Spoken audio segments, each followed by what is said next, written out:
Hello दोस्तों, स्वागत है हमारे यूट्यूब चैनल पर। और आज हम लाए हैं हिंदू मैरिज एक्ट का एक नया सेक्शन 13। जैसे कि हमने पिछले लेक्चर में पढ़ा था, आपको याद होगा, सेक्शन 9 कंजुगल राइट का। तो उससे वो होता है किसी दूसरी पार्टी को बुलाने के लिए, या जैसे कि हिंदी में हम कह सकते हैं विदाई का, या उस तरीके का। इसी में एक सेक्शन 13 आता है हमारे लिए हिंदू मैरिज एक्ट में, डिवोर्स का सेक्शन। जैसे कि हम जानते हैं सेक्शन 10 में जो होता है वो जुडिशियल सेपरेशन है, जिसमें न्यायालय द्वारा किसी दो पार्टी के बीच में एक वो आदेश पारित करता है, डिक्री पारित करता है जुडिशियल सेपरेशन की, ताकि दोनों पार्टी के बीच में कुछ दिन का गैप हो जाए और शायद दोनों पार्टी फिर से मिल सकें, तो उसमें जुडिशियल सेपरेशन दे देता है। सेक्शन 13 अगर कोई पार्टी फाइल करती है तो समझ लो वो लाइफ टाइम के लिए वो एक दूसरे से अलग होना चाहते हैं, इसलिए। और जुडिशियल सेपरेशन में हमारे पास एक चांस रहता है कि दोबारा पार्टी मिल सकती हैं। तो ऐसे section 13 divorce Hindu marriage act का बात कर लेते हैं ग्राउंड फॉर जुडिशियल सेपरेशन की। Ground for judicial separation under section 13(1). अच्छा, इसके की ग्राउंड्स हैं जो adultery, voluntary sexual intercourse with another person. इसमें सेक्शन 1 कहता है, सेक्शन 13 का सब क्लॉज 1 कहता है एडल्ट्री के बारे में, जो सेक्सुअल इंटरकोर्स के बारे में बात करता है। जैसे किसी दो पार्टी हैं, हस्बैंड और वाइफ हैं, उनमें से दोनों पर्सनों में से किसी एक पर्सन ने अनदर पर्सन के साथ में सेक्सुअल इंटरकोर्स किया है, तो उसमें उस फर्स्ट वाली पार्टी के पास में एक ग्राउंड रहेगा एडल्ट्री का, जो कि सेक्शन 13(1) में जाएगा, और उसके तहत वो डिवोर्स अपने दूसरे पार्टनर से ले सकता है या ले सकती है। इसमें एक केस आ जाता है सुब्रमण्यम रेड्डी वर्सेस सरस्वती अम्मा, AIR 1961, कर्नाटक का ये 72 वर्डन ऑफ प्रूफ एंड पिटिशनर। इसमें सुब्रह्मण्य रेड्डी ने ये इसमें प्रूफ कर दिया था कि सरस्वती अम्मा जो है किसी अनोदर पर्सन के साथ में सेक्सुअल इंटरकोर्स हुई हैं, और मैं लायबल रहूँगा कि मैं इसको डिवोर्स दे सकूँ, और इन्होंने पिटिशनर फाइल की थी और ये इसमें अलाउ हो गया था। और इसी सेक्शन 13(2) का सब क्लॉज 2 कहता है क्रुएल्टी, जिसमें मेंटल और फिजिकल क्रुएल्टी होती है। और इसमें एक केस है C Srinivas Rao versus DA Deepa, 2013 का है ये, 5 सुप्रीम कोर्ट का, false criminal complaints by spouse amount on cruelty. इस केस में जो DA दीपा हैं, इन्होंने श्रीनिवास राव के ऊपर बहुत सारे फॉल्स क्रिमिनल केस, अपने पति के ऊपर बहुत सारे फॉल्स जो थे, झूठे मुकदमे दर्ज करा रखे थे, और उसकी वजह से ये श्रीनिवास राव है बहुत ज़्यादा मेंटल डिस्टर्ब हो रहे थे, बहुत ज़्यादा इनको परेशानी हो रही थी, जिस वजह से ये हाई कोर्ट गए, डिस्ट्रिक्ट कोर्ट गए, पहले डिस्ट्रिक्ट कोर्ट से खारिज हो गया, हाई कोर्ट गए, वहाँ से भी इनको रिलीफ नहीं मिला, फिर ये सीधे सुप्रीम कोर्ट गए, और इन्होंने कहा कि ये मेरी पत्नी है, बट इनने मेरे ऊपर झूठे मुकदमे लगा रखे हैं, जिसकी वजह से मैं बहुत ज़्यादा परेशान हूँ। तो उसमें इन्होंने एक पिटिशनर फाइल की थी सेक्शन 13 सब क्लोज 2 की, जो इनके पास मेंटल क्रुएल्टी का ग्राउंड बनता था, और इनका डिवोर्स हुआ था उसमें। अच्छा, मेंटल क्रुएल्टी यही नहीं है कि किसी के साथ में किसी के ऊपर फॉल्स क्रिमिनल केस डाल दिए या फिर कुछ और। उसमें ये भी होता है कि अगर आपका पार्टनर किसी चीज़ से सहमत नहीं है या आपको मना करता है, तो वो भी आपके ऊपर आपको एक मेंटल क्रुएल्टी के उसमें चला जाता है। अगर आप चाहते हैं कि, और ये भी एक चीज़ ये भी होती है कि अगर आप चाहते हैं कि जैसे मान लो कोई हस्बैंड ने कोई सब्जी ला के दी, कोई ए नाम की सब्जी ला के दी, और उसने वाइफ से कहा कि इसको बना दो और इसको कुकिंग कर दो, बट वाइफ ने मना कर दिया इसको कुक करने के लिए, वो भी कहलाता है कि क्या वो है, जो हस्बैंड के ऊपर मेंटली क्रुएल्टी हो रही है, और क्रुएल्टी हो रही है। और अगर एक चीज़, अगर दोनों पार्टनरों के बीच में अगर सेक्सुअल इंटरकोर्स नहीं हो रहे हैं, जिसमें वाइफ मना कर देती है कि नहीं मैं नहीं करूँगी, तो उसमें भी हस्बैंड के ऊपर क्रुएल्टी है। अगर यह वाइफ का मन कर रहा है लेकिन हस्बैंड नहीं कर रहा, तो उसमें वाइफ के ऊपर क्रुएल्टी का बना सकते हैं, और ये इसमें सेक्शन 13 सब क्लॉज 2 में जा सकते हैं, पिटिशनर फाइल कर सकते हैं, और उसमें डिवोर्स मिलने का चांस है। ऐसी सेक्शन 13 के सब क्लॉज 3 कहता है डिजर्टेशन 2 ईयर का होता है। इसमें factum of separation plus intention of desertion. इसमें separation factum of separation plus intention of to desert दोनों मिला के 2 ईयर होने चाहिए, तभी इसमें जा सकते हैं। केस आता है इसमें Bipin Chandra Jaisingh Bhai Shah versus Prabhavati 1977 Supreme Court SCR 1833 clarify desertion essential. ऐसी इसका सब क्लॉज 4 कहता है unsound mind, mental disorder making cohabitation unreasonable. अगर आपका पार्टनर अनसाउंड माइंड है, पागल है या मेंटल डिसऑर्डर है उसे, या कोई ऐसी परेशानी है जिसको आप टच करोगे तो आपको वो बीमारी लग सकती है, तो आपका पार्टनर सेक्शन 13 का सब क्लॉज 4 में जाके उसके डिवोर्स ले सकता है। ऐसे इसका सब क्लॉज 5 कहता है venereal disease in communicable form. ये भी सेम इसी का, कोई ऐसी बीमारी जिससे आपको टच होने पे या आपको छूने पे या आपसे चिपकने पर वो बीमारी आपको लग सकती है। वो बीमारी ऐसी है कि कभी नहीं जाने वाली है, तो आप भी इसमें भी आप फाइल पिटीशन कर सकते हैं और डिवोर्स ले सकते हैं। ऐसे ही आ जाता है इसका सब क्लॉज 6। सब क्लॉज 6 आता है जो renunciation of the world by entering religious order. इसमें है कि आपने अगर अपना धर्म परिवर्तन कर दिया है या आपको न्यायालय द्वारा भगौड़ा जिसे बोलते हैं वो घोषित कर दिया गया है, अगर इस चीज़ के कोई चीज़ और कुछ है तो भी आपको सेक्शन सब क्लॉज 6 में जाके आप वो ले सकते हैं, या आप देश छोड़ भाग गया है इस तरीके का। ऐसी 7 का presumption of death not heard for 7 year, जिसमें किसी ने मतलब कोई आपका वो पार्टनर है वो गायब हो रखा है और 7 सालों तक आपके पास नहीं आया है, आपने देखा ही नहीं, आपने सुना ही नहीं उसके बारे में कि वो कहाँ है कहाँ नहीं है भी जिंदा वर्तमान में एग्जिट करता भी है या नहीं करता है, ये चीज़ है। तो अगर ऐसा कुछ है तो उसके बाद में आप अगर नहीं मिलता है, आपको उसकी जानकारी मिलती है, तो आप सेक्शन 13 के सब क्लॉज 7 में जाके उसको फाइल पिटीशन कर सकते हैं। ऐसी सेक्शन इसका 4th नंबर देखते हैं। 4.4 है जो सेक्शन 13 सब क्लॉज 2। अब नए सेक्शन पे आ गया सेक्शन 13 का सब क्लॉज 2 में एडिशनल ग्राउंड फॉर वाइफ के लिए स्पेशल दे रखे हैं। इसमें वाइफ के लिए दे रखे हैं जैसे बाइगेमी हो गया, सेक्सुअल ऑफेंस बाई हस्बैंड हो गया, या bigamy husband as another living life wife.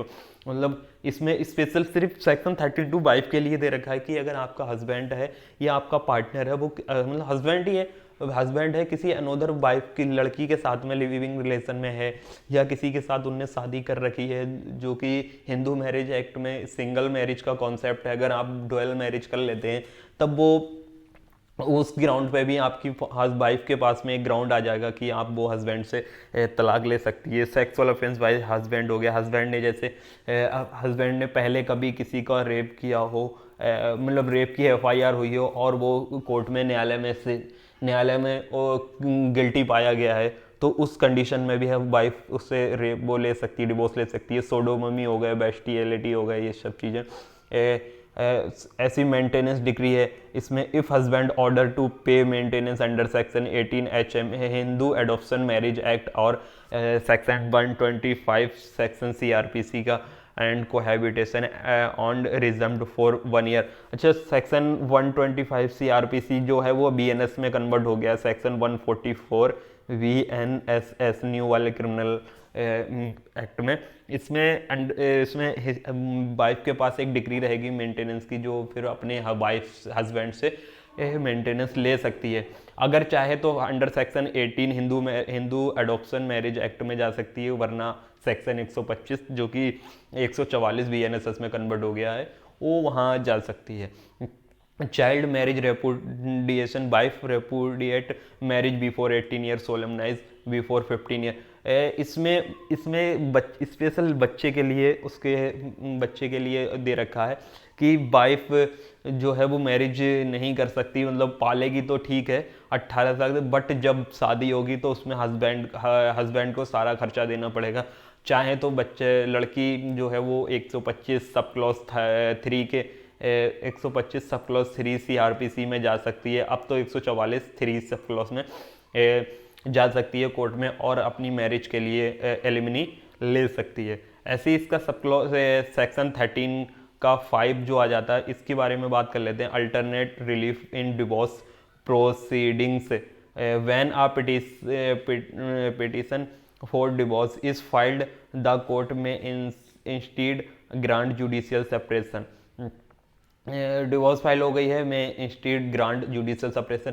अगर आपने सेक्शन 13A का मुकदमा डाला, 13A की कोई भी याचिका डाली है, तो उसमें कोर्ट के पास ये पावर रहेगी कि आपको डिवोर्स ना देके आपको जुडिशियल सेपरेशन ग्रांट कर दें, और कुछ समय के लिए जुडिशियल सेपरेशन के अंडर रखेंगे।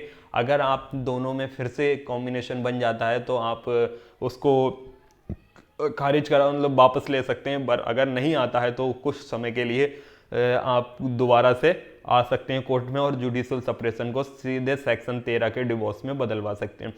इसमें द सर्कमस्टांसेस जस्टिफाई रिकॉन्सिलिएशन होता है। इसमें क्या होता है, इसमें दोनों पार्टी के बीच में, जैसे आज फैमिली कोर्ट में तो फिलहाल तो जितना भी फैमिली मैटर है, इसमें सीधे सीधे सुप्रीम कोर्ट का ऑर्डर है कि आप चाहे महिला FIR कराने आए लेडीज़, या फिर कुछ भी कराने आए, पहले आप काउंसलिंग कराएंगे, उसके बाद ही आप डिवोर्स केस डालेंगे, मतलब कोई भी केस की प्रोसीडिंग बढ़ेगी। अगर कोई एप्लीकेशन, जैसे FIR के लिए महिला जाती है अपने पति के ऊपर, अपने ससुराल वालों के ऊपर FIR कराने के लिए, तो सीधा सीधा उसकी FIR तो नहीं लिखेंगे, बट FIR ले लेंगे, और लेने के बाद उसकी एप्लीकेशन ले लेंगे। लेने के बाद में उसके विपक्षी को बुला के दोनों को काउंसलिंग कराने की कोशिश करेंगे। अगर काउंसलिंग में दोनों हो जाता है राजीनामा तो ठीक है, वरना प्रोसीडिंग आगे बढ़। ऐसी सेम सेक्शन किसी भी फैमिली कोर्ट में कोई सा भी मुकदमा, जैसे मेंटेनेंस का या फिर डिवोर्स का या जुडिशियल सेपरेशन का या फिर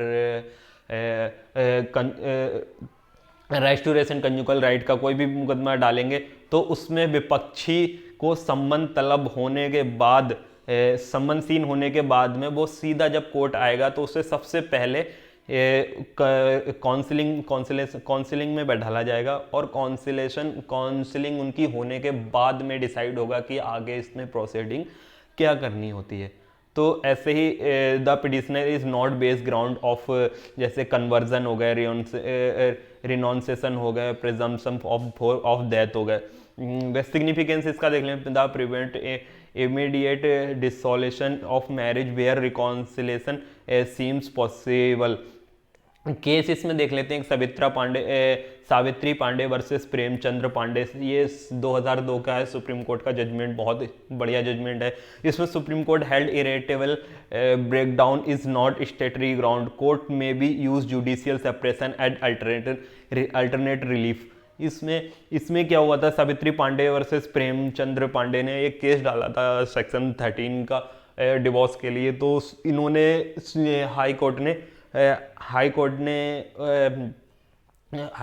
सुप्रीम कोर्ट ने इसमें कह दिया था कि क्या वो डिस्ट्रिक्ट कोर्ट ने उस पिटीशन के लिए 6 महीने की डेट लगा दी थी कि 6 महीने आप जुडिशियल सेपरेशन में रहेंगे। अगर आप ठीक हो गया, अगर आपका दोनों का बन जाता है, कॉम्बिनेशन हो जाता है, कम्युनिकेशन हो जाता है, तो आप दोबारा से आप एक साथ रह सकते हैं। अगर नहीं होता है तब उस कंडीशन में जुडिशियल सेपरेशन दे देंगे। बट इनको कहीं बाहर जाना था, और इनका ये ग्राउंड था कि हमें अपनी नई लाइफ जिंदगी शुरू करनी है, और मुझे कुछ ही टाइम के लिए, लड़की को शायद कुछ टाइम के लिए वहाँ विदेश जाना था, क्योंकि 6 महीने उसके पास नहीं थे। अगर 6 महीने वो वेट करती तो यहाँ उसका फिर आना पॉसिबल नहीं था, फिर वो जब तक वीज़ा वापस लगता तब आना होता उसका। लेकिन उनको जल्दी थी जाने की, उनका पासपोर्ट वीज़ा रेडी था, बट उनके लिए उनको डिस्ट्रिक्ट कोर्ट ने 6 महीने की डेट डाल दी थी। सुप्रीम कोर्ट में ये गए, सुप्रीम कोर्ट में ये बात उन्होंने अपनी रखी, तो सुप्रीम कोर्ट ने कहा नहीं ठीक है, अगर आपको नहीं रहना अपने पार्टनर के साथ में और आपका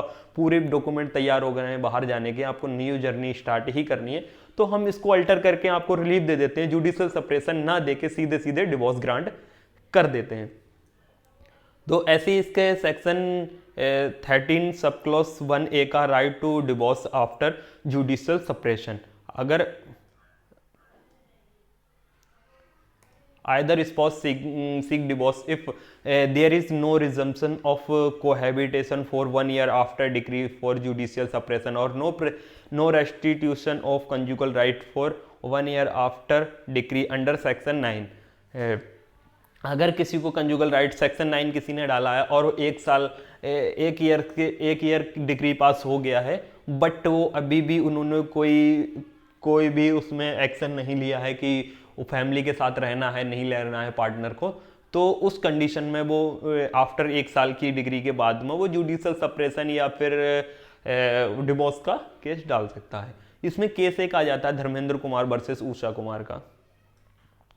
इसमें ये 1977 का सुप्रीम कोर्ट का केस है। Even if judicial separation was granted due to petitioner's fault, he या शी दोनों पार्टनर में से कोई भी can still seek divorce under section 13 sub clause A का ए डाल सकता है। और इन्होंने डाला था और उसमें यही हुआ था कि जुडिशियल सप्रेशन ना देके इनको आफ्टर जुडिशियल सप्रेशन के बाद इन्होंने डाला था, जुडिशियल सप्रेशन को खत्म कर दिया गया था और इनका divorce section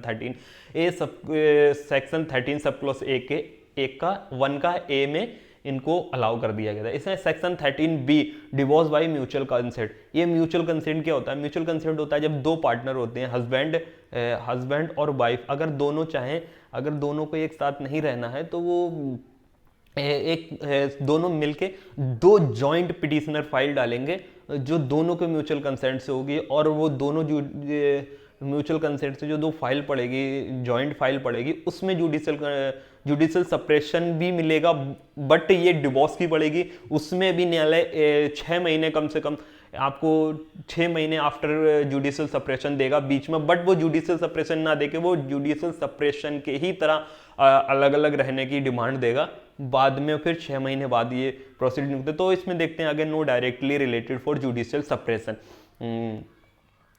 not directly related to judicial suppression, what relevant comparison under section 13B both spouse में jointly seek divorce। इसमें joint file डालते हैं। आगे देख लेते हैं इसका लाइव सेपरेटली फॉर एक ईयर। इसमें होता है कि अगर आप पहले से ही 1 साल से अलग रह रहे हैं तब भी आप डाल सकते हैं। तो उसमें यही कह लिया हो जाता है कि आप जुडिशियल सप्रेशन में 1 साल से थे, जुडिशियल सप्रेशन से न्यायालय के द्वारा नहीं थे, बट जुडिशियल सप्रेशन में रहे लेकिन खुद से हम रहे। आपको कम से कम 1 साल का टाइम दिखाना पड़ेगा कि हम 1 साल से अलग रह रहे हैं एक दूसरे के साथ में, हम ना ही हमने कोई सेक्सुअल इंटरकोर्स किया है और ना ही हम दोनों एक दूसरे से मिले हैं और ना ही उस तरीके, एक घर में तो रह सकते हैं बट दोनों के बीच में हस्बैंड एंड वाइफ वाली कोई भी एक्टिविटी ना हुई हो जिससे ये पता लगे कि आपके बीच में उन 1 साल के बीच में 1 साल के अंडर कुछ ऐसा हुआ है जो जुडिशियल सप्रेशन से के ग्राउंड में नहीं आता है। तो इसका mutually agreed to dissolve marriage judicial separation like section 13B is not mutual but court granted on fault grounds. इसमें जब सेक्शन 13 जब बी डालते हैं, सेक्शन 13B का कोर्ट में जब डालते हैं तो न्यायालय कुछ डेटों के बाद में एक एफिडेविट लेता है। एफिडेविट लेने के बाद में इसको 6 महीने के बीच में 6 महीने तक इसे डिसाइड नहीं करता है, क्योंकि उसमें देखता कि हो सकता है शायद इसमें कोई ना कोई ग्राउंड बन जाए ताकि ये हो सकता हो कि ये दोनों पार्टनर फिर से मिल जाएं। इसलिए और ज़्यादातर ये रहता है कि फैमिली मैटर में कि दोनों को सुलह समझौता ही कराने की कोशिश, काउंसलिंग ही कराने की कोशिश करते हैं कि शायद कुछ अंडरस्टैंडिंग हो जो कोर्ट के द्वारा ठीक करा दी गई हो सके और दोनों पार्टनर फिर से एक साथ मिल सकें। तो आज का लेक्चर यहीं से ख़त्म करते हैं, और अगर आपको लेक्चर अच्छा लगा हो तो हमारे चैनल को सब्सक्राइब करना और वीडियो को लाइक करना और कमेंट में बताना। मैंने आपको बताया था कि क्रुएल्टी के 2-3 पॉइंट मैंने बताए थे और क्या क्या हो सकते हैं, वो सब मुझे कमेंट में बताना क्रुएल्टी के और कौन कौन से कमेंट हो सकते हैं। ठीक है, मिलते हैं, बाकी बाय बाय, टेक केयर।